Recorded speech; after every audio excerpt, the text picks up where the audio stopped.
Bendiciones, hermanos. Vamos a alabar al Señor también en este día. Empecemos con una oración. Padre amado, muchas gracias. Tuya es la gloria y la honra. Te agradecemos por habernos protegido hasta ahora y habernos reunido de esta manera para que podamos adorarte. Ayúdanos para que podamos glorificarte, que seamos llenos de tu palabra, llenos de tu misericordia y que a través de nuestra vida y nuestra boca pueda comunicarse el testimonio de tu salvación. Te agradecemos en el nombre de Jesús. Amén. En este momento vamos a cantar el himno Grato es decir la historia.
Le pedimos a Kang Mino Chipsanim que nos dirija una oración.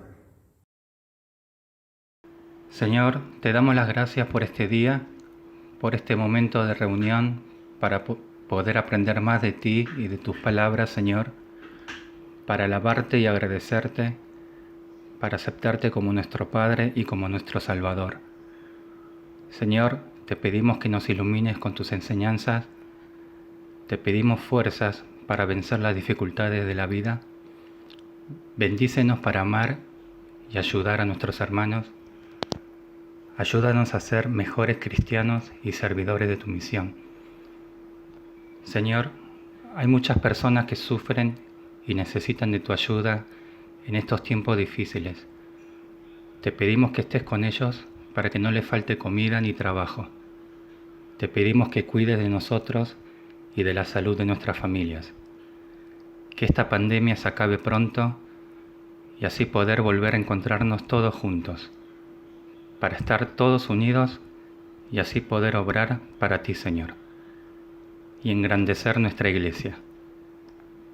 Que la iglesia Chungan sea digna de servirte con humildad y que crezca cada día más junto a tu imagen, Señor. Señor, te pedimos también que acompañes al pastor y que la palabra que él nos transmita sea de gran enseñanza y reflexión en nuestras acciones. Abre nuestros corazones y que la fe nos haga entender que el camino correcto de la vida es el camino que tú nos guías, Señor. Ayúdanos a crecer y creer junto a ti. Ayúdanos a mejorarnos como personas y preocuparnos por los demás. Te amamos, Señor. En el nombre de Jesús oramos. Amén.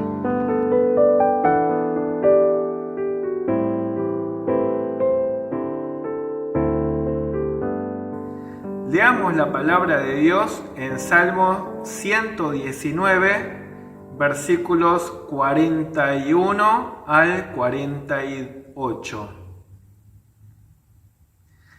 Venga a mí tu misericordia, oh Jehová, tu salvación conforme a tu dicho. Y daré por respuesta a mi avergonzador, que en tu palabra he confiado. No quites de mi boca en ningún tiempo la palabra de verdad, porque en tus juicios espero. Guardaré tu ley siempre, para siempre y eternamente. Y andaré en libertad, porque busqué tus mandamientos. Hablaré de tus testimonios delante de los reyes, y no me avergonzaré. Y me regocijaré en tus mandamientos, los cuales he amado. Alzaré asimismo mis manos a tus mandamientos que amé, y meditaré en tus estatutos. Vamos a compartir la bendición de Dios con el mensaje, la palabra de Dios y el testimonio de la salvación. Muchas veces los seres humanos, cuando estamos en situaciones peligrosas o de problemas muy serios, hacemos promesas a Dios que no podemos cumplir. Prometemos servir a Dios, prometemos serle fiel, prometemos hablar de Él si tan solo nos resuelve un problema, si tan solo nos rescata de una adversidad, si tan solo nos salva la vida de algún ser querido, si tan solo nos saca de un problema tan serio o financiero, lo que sea, hacemos promesas. Las experiencias, sin embargo, de los israelitas en el libro de los Jueces es un fiel reflejo de lo que es la naturaleza del ser humano en general. Ahí vamos a ver un ciclo continuo de infidelidad, luego las adversidades, entonces el pueblo clama por la ayuda de Dios y cuando llega la bendición, la ayuda de Dios y hay un momento de estabilidad, nuevamente vuelve la infidelidad del pueblo. Así que las promesas humanas no pueden ser sostenidas meramente por la fuerza de la voluntad del hombre. Se necesita de la fuerza de Dios sosteniéndonos. Por eso, en el fragmento del día de hoy del Salmo, vemos que el salmista eleva a Dios 2 peticiones y el resto consiste en promesas. Pero en realidad son promesas que están basadas en las respuestas de esas 2 peticiones. Si las peticiones son contestadas, entonces las mismas peticiones contestadas darán como resultado lo que el salmista está prometiendo. Por lo tanto, son promesas que a la vez son resultados de la obra de Dios en los creyentes. Veremos que no es una especie de trueque o negocio, como diciendo, Dios, si tú me respondes en esto, yo haré esto, aquello, sino más bien es una petición de la gracia de Dios a fin de que pueda lograr todo lo que se espera de un creyente verdadero. Entonces, las peticiones que vemos acá son, en el versículo 41, venga a mí tu misericordia, que es lo mismo que decir también, venga a mí tu salvación. Y luego en el versículo 43 dice, y no quites de mi boca en ningún tiempo la palabra de verdad. Estas son las únicas dos peticiones que se encuentran en este fragmento del Salmo. Y el resto son, a la vez que promesas, son resultados de la respuesta a estas peticiones. Por ejemplo, poder responder al avergonzador, hablar de Dios delante de los reyes, guardar la ley siempre, andar en libertad, regocijarse en los mandamientos de Dios, reverenciar y meditar en los mandamientos de Dios. Son todos resultados de la gracia de Dios. Entonces, para tener una organización más simple del fragmento de este salmo, vamos a desarrollarlo en 3 puntos. El primer punto tiene que ver con el origen del testimonio de la salvación, que coincide justamente con las peticiones. Luego, el alcance del testimonio de la salvación, que es parte de la respuesta que se obtiene de la gracia de Dios. Y finalmente, la fuerza que respalda el testimonio de la salvación. Entonces veamos en primer lugar el origen del testimonio, la misericordia salvadora y la llenura de la palabra de Dios. Acá vemos la primera petición que pide por misericordia de la salvación. El versículo 41 dice, venga a mí tu misericordia, oh Jehová, tu salvación conforme a tu dicho. El salmista está pidiendo a Dios por la misericordia, que la misericordia de Dios venga a su vida.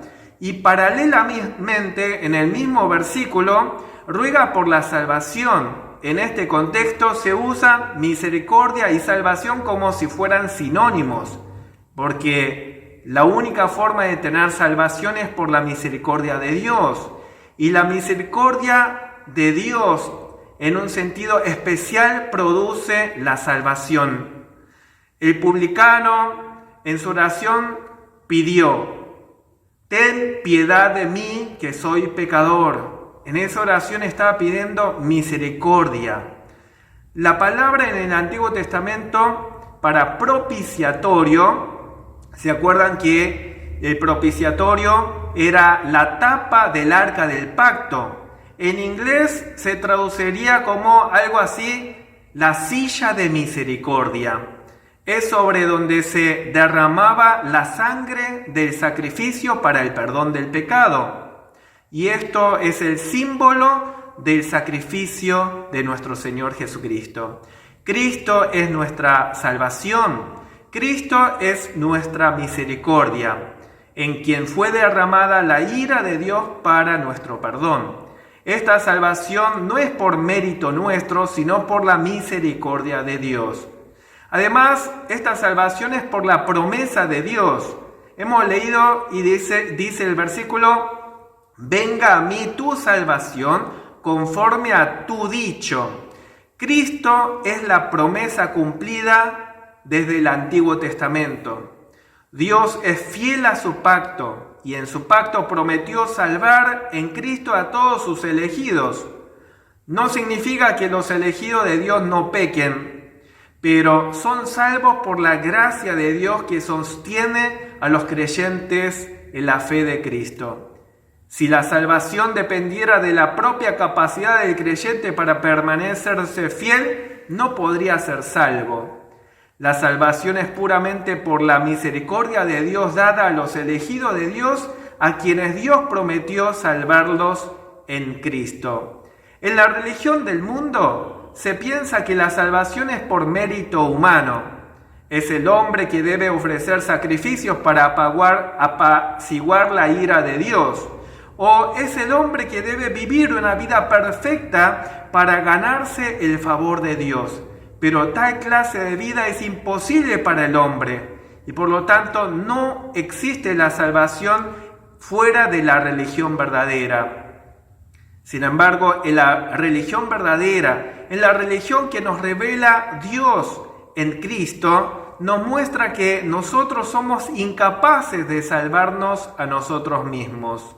Estamos muertos en delitos y pecados.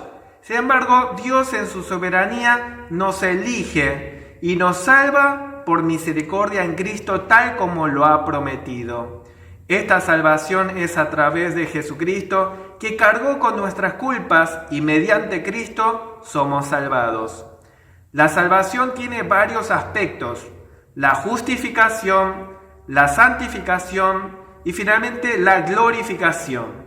El creyente pide misericordia de Dios para ser sostenido en todas las etapas de la salvación, hasta llegar a la gloria, y confía que será así porque Dios así lo asegura en su palabra, conforme a tu dicho. La salvación hace que el creyente esté confiado, por lo tanto, en la palabra de Dios. La segunda petición que vemos es ser lleno de la palabra de Dios. Todavía seguimos en el gran punto 1 del origen del testimonio de la salvación.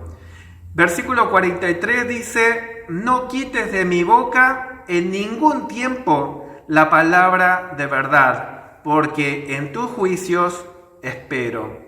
Esto en la poesía hebrea se llama sinecdoque, es cuando se usa una parte para referirse al todo. En esta parte, por ejemplo, habla de la boca, pero aunque menciona solo la boca, se refiere a todo su ser. La intención del salmista no es que solo su boca se llene de la palabra de Dios de tal manera que nunca se aparte de su boca la palabra de Dios. Quiere ser lleno de la palabra de Dios en todo su ser, porque de la abundancia del corazón habla la boca. Hay una relación estrecha entre ser lleno de la palabra de Dios y ser lleno del Espíritu Santo. El mismo apóstol Pablo, que nos anima a ser lleno del Espíritu Santo en Efesios, también en Colosenses dice: la palabra de Cristo more en abundancia en vosotros. Se dice que la persona depresiva se llena de pensamientos negativos y de su boca salen palabras de pesimismo. Sin embargo, si es creyente, puede llenar su mente y su corazón y su boca con la palabra de Dios y llenarse de la promesa de Dios y podrá levantarse. Entonces, de ahí es donde viene el origen de nuestro testimonio como cristianos. Nadie puede dar testimonio verdadero de la salvación si originalmente no tiene primero la salvación. En este salmo vemos que el salmista ruega por esa gracia salvadora y ruega también para ser llenado con la palabra de Dios. Entonces, en segundo punto, veamos el alcance del testimonio. Como resultado de la misericordia de la salvación y de ser llenado de la palabra de Dios, de la boca del creyente sale el testimonio. En el versículo 42, veamos lo primero, a quién responde. Daré por respuesta a mí avergonzador, que en tu palabra he confiado. Entonces, en cuanto al alcance del testimonio, en primer lugar, el creyente puede responderle al diablo con la palabra de Dios. El creyente que es salvado por la misericordia de Dios, por la palabra de Dios, confía en la palabra de Dios y por lo tanto puede responder al enemigo, al diablo que nos acusa y nos avergüenza.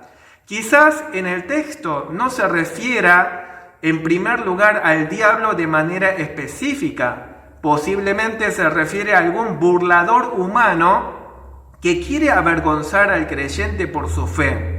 Pero recordemos, detrás de todos los burladores del Evangelio se encuentra el diablo. El diablo nos puede atacar y acusar, avergonzarnos diciendo cuán pecadores somos, cuántas veces fallamos y que no somos dignos. Recordemos nuevamente que no somos salvos por nuestros propios méritos ni por nuestra propia dignidad, sino por la misericordia de Dios, por la promesa de Dios, y Dios sí es fiel a su palabra. Nosotros podemos responder que somos indignos, que muchas veces fallamos, pero que nuestra salvación no depende de estas cosas nuestras, no depende de nosotros mismos, sino de la misericordia de Dios y de la fidelidad de Dios. El diablo siempre va a usar la misma táctica para desanimarnos, haciéndonos pensar cuán indignos somos, desalentándonos, haciéndonos enfocar en nuestras debilidades y pecados. Pero nos levantamos nuevamente al confiar en la palabra y la misericordia de Dios, y es con esto que podemos responder a nuestro adversario. Y en segundo lugar, dentro del alcance del testimonio, el Señor nos da la valentía para testificar incluso ante los poderosos de este mundo. Versículo 46 dice: hablaré de tus testimonios delante de los reyes y no me avergonzaré. Quizás no todos los creyentes en este mundo tengamos la oportunidad de ser presentados ante hombres poderosos para dar testimonio. Sin embargo, si esa oportunidad se nos diera, tengamos en cuenta esto: que la salvación del creyente da la valentía para testificar ante aún la gente más poderosa de este mundo, y Dios nos cubre con su fortaleza para no avergonzarnos del Evangelio. Los incrédulos se burlan de la salvación del creyente y lo acusan. Y es intimidante estar ante los poderosos del mundo, pero el Espíritu Santo en el creyente le otorga la confianza de testificar el Evangelio ante quien sea. Recordemos en el Antiguo Testamento, hombres como José, Moisés, Daniel, Nehemías y muchas personas más pudieron hablar ante reyes, no porque no tuvieran vergüenza, sino porque fueron sostenidos por la gracia salvadora de Dios y fueron llenados por la palabra de Dios. Y en el Nuevo Testamento vemos a los apóstoles, a los diáconos y también a los cristianos sencillos que hablaron con valentía ante las autoridades judías y romanas en Hechos de los Apóstoles, luego de ser llenos del Espíritu Santo, es decir, llenos del Espíritu Santo que los llenaba también de la palabra de Dios. Cuando nos llega la misericordia salvadora de Dios y somos llenos de la palabra de Dios, podemos responder ante el diablo, podemos testificar ante los burladores e incluso ante los poderosos. Pero no solo eso, sino que la misericordia salvadora de Dios, la llenura de la palabra, hace que nuestro testimonio tenga un respaldo poderoso de una vida transformada. Por lo tanto, ahora pasamos al tercer punto, la fuerza que respalda el testimonio, una vida transformada. Los resultados de la misericordia salvadora y de la vida llena de la palabra de Dios produce en nosotros cambio de vida. En primer lugar, tenemos una vida de santidad, una vida que obedece a la palabra de Dios, porque si nuestro testimonio es solamente de palabra, pero no está respaldado por una vida santa, no tendría la fuerza necesaria para comunicar fielmente el Evangelio. El versículo 44 dice: guardaré tu ley siempre, para siempre y eternamente. La misma gracia de Dios que nos salva es la que nos hace vivir de manera santa y hace que el Evangelio testificado tenga credibilidad. La gracia de Dios nos va sosteniendo en nuestras debilidades en esta vida y finalmente en el reino eterno nos sostiene de tal modo que no hay posibilidad alguna de pecado en el cielo. Esa es la máxima y gloriosa libertad que tanto anhelamos los creyentes. Pero además, otra fuerza que respalda el testimonio es la libertad.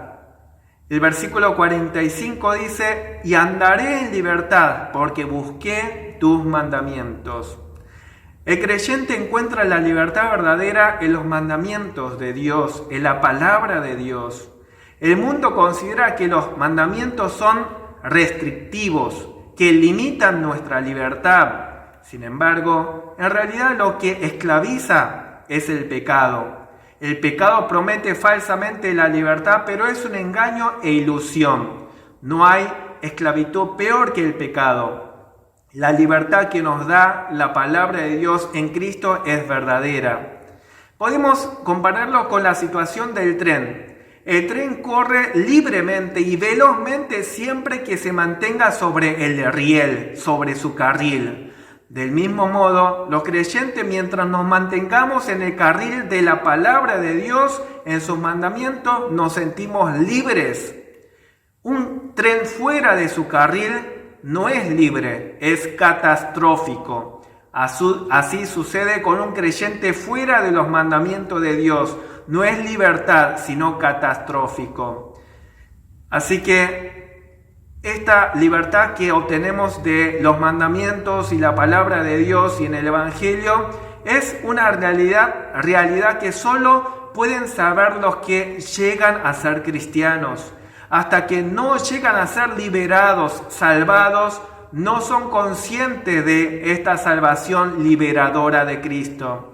Es una gran bendición ser liberados del egoísmo, el materialismo, la codicia, la avaricia, el rencor, la idolatría, la incredulidad, para poder servir alegremente a Dios. Esto da fuerza para el testimonio. Además, lo que respalda el testimonio es la alegría en la palabra de Dios. Versículo 47. Y me regocijaré en tus mandamientos, los cuales he amado. Ya hemos visto a través de otras porciones de este mismo salmo sobre la alegría que produce la palabra de Dios. La salvación hace que el creyente se alegre en la palabra de Dios. Y esta alegría hace que un creyente hable del Señor con gozo. No tendría poder un testimonio dicho con tristeza o con falta de alegría en su corazón. En todo caso, lo que nos produce tristeza es que la gente no crea en el Evangelio y esté corriendo hacia la perdición. Sin embargo, la salvación en sí y la palabra de Dios produce alegría. Y esto es lo que debemos transmitir en nuestro testimonio. Y en último lugar, lo que respalda el buen testimonio es la reverencia, amor y meditación de la palabra. Y es lo que dice el versículo 48. Alzaré asimismo mis manos a tus mandamientos que amé y meditaré en tus estatutos. Alzar las manos es una señal de reverencia y adoración, indicando que adoramos al Dios que nos habla en su palabra, y la palabra encarnada a quien adoramos es Jesucristo. La salvación hace que el creyente ame la palabra de Dios, y porque ama la palabra, medita en ella. Como medita, recibe confianza, consuelo, seguridad, alegría y poder para hablar del Señor. La salvación en el creyente nos impulsa a reconocer que somos salvados por la misericordia de Dios y nos hace saber que todo esto es por la palabra de Dios. Por lo tanto, deseamos declarar la palabra de Dios ante los burladores, incluso ante reyes, y perdemos temor para declarar la palabra de Dios. Esta es la verdadera libertad, que nos da confianza para hablar libremente ante quien sea. Pero las meras palabras sin una vida de obediencia no tendría fuerza. Por tanto, el creyente salvado por Cristo también recibe la gracia para obedecer la palabra de Dios. Y es Dios quien logra transformar nuestras vidas. La salvación afirmada en la palabra de Dios otorga confianza, libertad, gozo para dar testimonio y alabar a Dios. Recordemos los 3 puntos de este mensaje de hoy. El origen del testimonio del creyente consiste en la salvación y la llenura de la palabra de Dios. Y es por estas 2 cosas que el salmista está pidiendo: la misericordia salvadora y el ser llenado por la palabra de Dios. Y luego, en segundo lugar, el alcance del testimonio, que podemos testificar ante todos. Y en último lugar, el respaldo del testimonio, que es una vida transformada. Reflexionemos también nosotros. ¿Cuáles son nuestras peticiones normalmente? ¿Qué es lo que pedimos usualmente en nuestras oraciones? ¿Son nuestras oraciones como las del salmista en el párrafo de hoy en día, del texto de hoy? Oremos también nosotros por la misericordia salvadora de Dios. Oremos también para ser llenos de la palabra de Dios, que su palabra nunca se aparte de nuestra boca, en nuestra vida, en ningún momento, y que experimentemos todos los resultados que proceden de la salvación verdadera y de la llenura de la palabra de Dios. Así podemos dar un testimonio fiel y honrar el nombre de Cristo. Oremos. Padre amado, muchas gracias por tu palabra. Gracias por tu misericordia. Te rogamos que nos llenes también a nosotros con tu misericordia, con tu gracia, con tu palabra, para que podamos testificar ante quien sea, ante cualquier persona que demande razón de nuestra fe, que podamos hablar claramente de la salvación que tenemos en Cristo Jesús.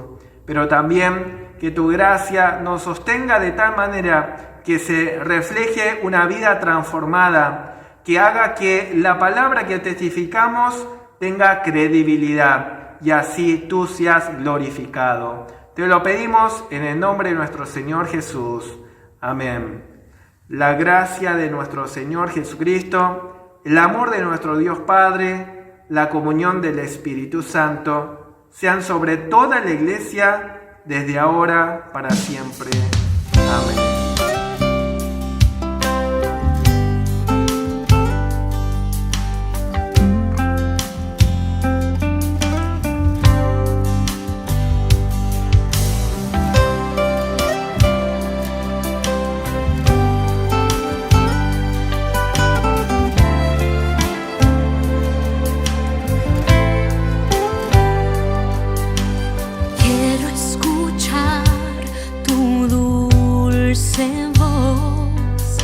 Rompiendo el silencio en mi ser, sé que me haría estremecer, me haría llorar o reír. Quiero escuchar tu dulce voz, rompiendo el silencio en mi ser. Sé que me haría estremecer, me haría llorar o reír, y caería rendida ante ti. Y no podría estar ante ti, escuchándote hablar, sin llorar como un niño, y pasaría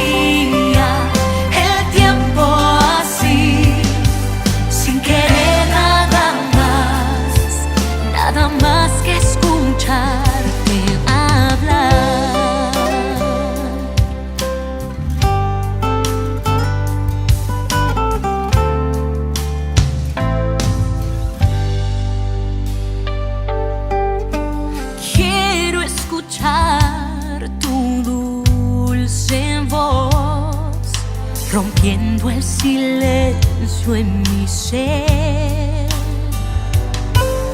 Sé que me haría estremecer, me haría llorar o reír.